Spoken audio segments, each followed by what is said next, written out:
اس سے کیا مراد ہے، اس کی مثل سے کیا مراد ہے؟ قرآن مجید تو وہ ہے جو کہ 114 سورتوں پر مشتمل ہے، الحمد سے لے کر والناس تک ہے، 2 دفعوں کے درمیان ہے، الحمد سے والناس تک، یہ ہے قرآن مجید فرقان حمید۔ ومثلہ کیا ہے؟ وہ ہے نبی کائنات علیہ السلام کے فرامین، جو کچھ نبی کائنات علیہ السلام نے اپنی احادیث میں ہمیں بتایا، یہ بھی منزل من اللہ ہے، یہ بھی اللہ کی طرف سے نازل کرتا ہے، یعنی قرآن بھی اللہ کی طرف سے نازل کرتا ہے، اللہ کا دیا ہوا ہے، اور جو احادیث مصطفیٰ ہیں وہ بھی اللہ ہی کے حکم سے نبی کائنات علیہ السلام کی زبانیں پر انوار پہ جاری ہوتی ہیں۔ اس کی مثال قرآن مجید کی ایک آیت میں اللہ فرماتا ہے وَمَا يَنطِقُ عَنِ الْهَوَىٰ إِنْ هُوَ إِلَّا وَحْيٌ يُوحَىٰ، کہ محبوب صلی اللہ علیہ وآلہ وسلم اپنی خواہش سے بات نہیں کرتے، یہ وہی بات کرتے ہیں جو ان پر اللہ کی طرف سے وہی نازل ہوتی ہے۔ تو وہ وہی قرآنی ہو، قرآن مجید ہو، یا وہی جو احادیث کی صورت میں ہے، وہ ساری کی ساری نبی کائنات علیہ السلام کے سینے پہ اترتی ہے، اور نبی پاک علیہ السلام وہ ارشاد فرماتے ہیں، فرمایا کہ نبی پاک پہ جو کچھ اترا یہ لوگ اس پر بھی ایمان رکھتے ہیں۔ ایمان رکھنے سے مراد صرف مان لینا نہیں ہے، بلکہ ایمان رکھنے سے مراد ہے ایمان کے تمام تر تقاضوں کے مطابق ماننا، ایمان کے تمام تر تقاضوں کے مطابق تسلیم کر لینا، اس کو مان لینا، یہ ایمان ہے۔ اور اس کے تقاضے کیا ہیں کہ جو کچھ اس نزول کے اندر، جو کچھ اس منزل چیز کے اندر، جو کچھ احکامات ہیں ان کو اپنی عملی زندگی کے اندر لے آنا، یہ ہے اس پر ایمان لانے کا معنی۔ تو فرمایا کہ اے محبوب جو کچھ آپ پہ اترا اس پر بھی ایمان لاتے ہیں، وما انزل من قبلک، اور جو آپ سے پہلے اترا اس پر بھی وہ ایمان رکھتے ہیں۔ پہلے کیا اترا؟ 3 آسمانی کتب، تورات، زبور، انجیل، اور حضرت آدم علیہ السلام پر صحیفے اترے، دیگر انبیاء پر مختلف اوقات میں صحیفے اترے، کتابیں اتری، وہ ساری کی ان تمام کتب کی، ان تمام صحیفوں کی، ان تمام صحیفے برحقہ کی جو تائید ہے وہ قرآن مجید کر رہا ہے کہ وہ جتنے بھی صحیفے انبیاء پہ اترے تھے وہ برحق تھے اور وہ واجب الاطاعت تھے، اپنے اپنے زمانے کے اعتبار سے، اپنے اپنی نبی کی امت کے افراد کے لیے وہ سارے واجب التعظیم بھی تھے، واجب العمل بھی تھے، وہ سارے ان سب کی تحقیق، ان سب کی تائید جو ہے وہ قرآن مجید فرقان حمید کرتا ہے۔ جہاں یہ حقیقت یہاں موجود ہے، جہاں یہ حقیقت پائی جاتی ہے، وہاں یہ بھی آپ جانتے ہیں کہ ان کتابوں کو لوگوں نے بدل دیا، ان کے تعریفات کی گئی، کبھی ان پہ تعریف معنوی کی گئی، پھر تعریف لفظی کی گئی، پھر ایک ایسا وقت آیا کہ ان کا اصل نسخے دنیا سے ہی ختم ہو گئے، تو پھر نتیجہ کے طور پر وہ تعلیمات ہی ختم ہو گئیں۔ پھر رب ذوالجلال نے جب قرآن عطا فرمایا تو نبی کائنات علیہ السلام کے سینے پہ سے نازل کر کے بتا دیا کہ پچھلے جتنے صحیفے اترے تھے جس حالت میں تھے ان پر ایمان لانا ضروری ہے، ان کو برحق ماننا ضروری ہے، لیکن چونکہ ان میں تغیر و تبدل انسانوں نے اپنی مرضی کی باتیں شامل کر لی ہیں، اس وجہ سے ان کو ان کی تعظیم تو ہے لیکن ان پر عمل نہیں ہوگا، عمل اب صرف قرآن مجید پہ ہوگا، اب صرف قرآن مجید فرقان حمید پہ عمل ہوگا۔ تو فرمایا اے محبوب جس آپ سے پہلے جو کچھ نازل کیا گیا پہلے انبیاء پر اس پر وہ ایمان رکھتے ہیں۔ تو آپ جانتے ہیں کہ یہاں پہ ایک باطل مذہب، باطل فرقے کا رد بھی ہے کہ جن کا یہ خیال ہے کہ نبی پاک علیہ السلام کے بعد بھی کوئی نبی آ سکتا ہے یا کوئی کتاب آ سکتی ہے، اس آیت سے ان کا رد بھی ہو گیا ہے۔ وہ کیا کہ جو کچھ آپ پر نازل ہوا اور جو کچھ آپ سے پہلے نازل ہوا، اگر بعد میں بھی کسی آنے کا کوئی احتمال باقی ہوتا تو یہاں پہ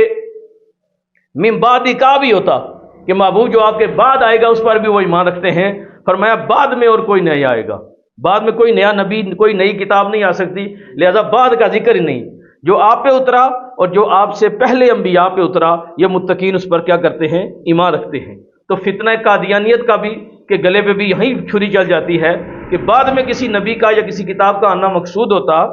اللہ کو منظور ہوتا تو یہ آیت میں بعد من بعد ہی کا بھی یا من بعد کا بھی ذکر ہوتا، جو کہ نہیں ہے۔ تو رب ذوالجلال نے جو عقیدہ صحیحہ مسلمانوں کو عطا فرمایا ہے جو قرآن کی روشنی میں ہے، وہ ہے کہ نبی کائنات صلی اللہ علیہ وآلہ وسلم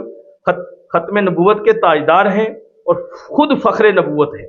اور آپ صلی اللہ علیہ وآلہ وسلم کے بعد کوئی نیا نبی نہیں آ سکتا۔ عیسیٰ علیہ السلام کی تشریف آوری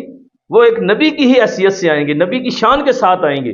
لیکن وہ نبی پاک علیہ السلام کے امتی کے طور پر دنیا میں اپنی عبادت و بندگی کریں گے، آئیں گے۔ الگ سے انہیں نبوت دے کے اللہ نہیں بھیجے گا، جس طرح کی وہ دلیل دیتے ہیں بدعقیدہ اور بد مذہب لوگ۔ تو لہذا کیا سمجھ آئی، ہمارے سمجھ میں کیا بات آئی کہ نبی پاک علیہ السلام کے بعد کوئی نبی نہیں، اور آقا کریم علیہ السلام خود فرماتے ہیں لا نبی آباد۔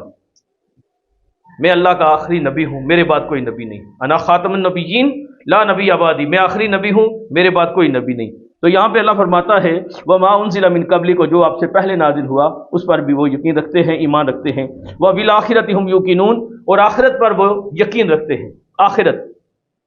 اللہ رب العزت نے ایک دن رکھا ہے جس کی مقدار جو ہے 50,000 سال ہے، کان مقدارہ 50,000 سنہ،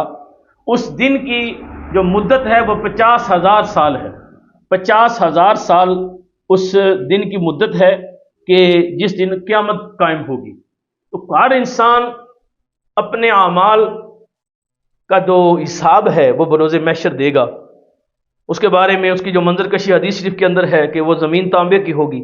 آپ جانتے ہیں جب تانبا گرم ہوتا ہے تو کس قدر گرم ہوتا ہے، زمین تانبے کی ہوگی، سورج سوا نیزے پہ ہوگا، اور ہر شخص اپنے گناہ کے مطابق پسینے میں شرابور ہوگا، اور جن کے ہاں یعنی جو گرمی کی شدت محسوس ہوگی وہ اپنے گناہوں کے سبب ہوگی، اپنے گناہوں کی وجہ سے ہوگی۔ کوئی اس پسینے کے اندر ڈوب رہا ہوگا۔ تو یہ ایک دن ہے جسے کہتے ہیں قیامت کا دن۔ فرمایا جو مومنین ہیں، جو متقین ہیں، وہ آخرت پر بھی یقین رکھتے ہیں، کیونکہ اگر آخرت پر یقین نکل جائے تو انسان بے لگام ہو جاتا ہے، انسان آزاد ہو جاتا ہے، جسے یہ ڈر نہ رہے کہ مجھے کوئی پوچھنے والا ہے، جو سمجھتا ہے مجھے کوئی پوچھنے والا نہیں ہے۔ کسی کا کوئی بچہ ہے، اسے پتا ہے کہ نہ ماں پوچھتی ہے نہ باپ پوچھتا ہے، وہ بے لگام ہو کے طرح طرح کے گناہوں میں مشغول ہو جاتا ہے۔ جسے یہ ڈر ہو کہ گھر جاؤں گا تو باپ پوچھے گا کہاں گیا تھا، پورے دن کی تفصیل پیش کر، ماں پوچھے گی، سزا بھی ملے گی، میرا یعنی اشر نشر ہوگا گھر میں، وہ غلط راستے کی طرف نہیں جاتا وہ بچہ۔ لیکن جس کو بے لگام چھوڑ دیا جائے، جسے نہ ماں کا ڈر ہو نہ باپ کا ڈر ہو، تو اس بچے کی زندگی کچھ اور ہوتی ہے، اور وہ بچہ جو والدین کے سائے میں ہوتا ہے اس کی زندگی کچھ اور ہوتی ہے۔ وہ جوان ہو کر، بے لگام بچہ جوان ہو کر کچھ اور بنتا ہے، اور جو والدین کی فرمانبرداری میں زندگی گزارتا ہے وہ جوان ہو کر کچھ اور بنتا ہے۔ جو بے لگام بچہ ہے وہ والدین کے لیے بدنامی کا باعث بنتا ہے، اور جس کو جو والدین کے سائے میں پلنے والا بچہ ہے وہ اپنے والدین کی آنکھوں کی ٹھنڈک بنتا ہے۔ تو اللہ تعالی ہمیں اپنے والدین کا اور ہمارے بچوں کو ہماری آنکھوں کی ٹھنڈک فرمائے۔ فرمایا وبالآخرۃ ہم یوقنون، اور آخرت پر وہ ایمان رکھتے ہیں۔ تو جس ایمان والے کو آخرت پر یقین ہوگا وہ اپنی زندگی جب گزارے گا تو اسے پتہ ہوگا کہ میں نے اپنے رب کے سامنے پیش ہونا ہے، اپنے ایک ایک عمل کا حساب دینا ہے، میں نے کس کے ساتھ کیا کیا مجھے یہ بتانا پڑے گا، میں نے اللہ کے احکامات، اس کے واجبات، اس کے فرائض، اس کے مستحبات، جو بھی اس کی بارگاہ سے مجھے دیا گیا، جو اللہ کے اپنے حقوق، اس کے بندوں کے حقوق، جو کچھ اس نے مجھ پہ عطا فرمائے تھے مجھے اپنے قرآن کی صورت میں، اپنے محبوب کے فرامین کی صورت میں نے ان کے ساتھ کیا کیا ہے۔ تو پھر انسان اپنی زندگی کا تجزیہ کرتا ہے، احتساب کر کے چلتا ہے، اور پھر یہ صفات عالی شان جن کو مل جاتی ہیں ان کے بارے میں اللہ فرماتا ہے اولئک علی ھدی من ربہم، وہی وہ لوگ ہیں جو اپنے رب کی طرف سے ہدایت پر ہیں۔ یعنی یہ سرٹیفکیٹ اللہ کی بارگاہ سے انہیں ملتا ہے کہ یہ کیا ہیں، یہ ہدایت پر ہیں۔ لیکن ہدایت فرمایا اپنی مرضی سے نہیں ملی، اپنی کوشش سے نہیں ملی، بلکہ اپنے رب کی وجہ سے ملی ہے، اپنے رب کی وجہ سے، اپنے رب کی توفیق سے انہیں یہ ہدایت ملی۔ وَأُولَئِكَ هُمُ الْمُفْلِحُونَ، اور وہی لوگ ہیں کامیاب ہونے والے۔ فلاح دو طرح کی ہے، ایک کا تعلق دنیا کے ساتھ ہے، دنیاوی فلاح، ایک کا تعلق ہے آخرت کی فلاح۔ دنیا کی فلاح یہ ہے کہ بندہ اس دنیا میں رہ کر انسان اللہ تعالیٰ کے احکامات کی پیروی کرے، رزق حلال کھائے اور کھلائے، اس دنیا میں رہتے ہوئے اللہ کے احکامات،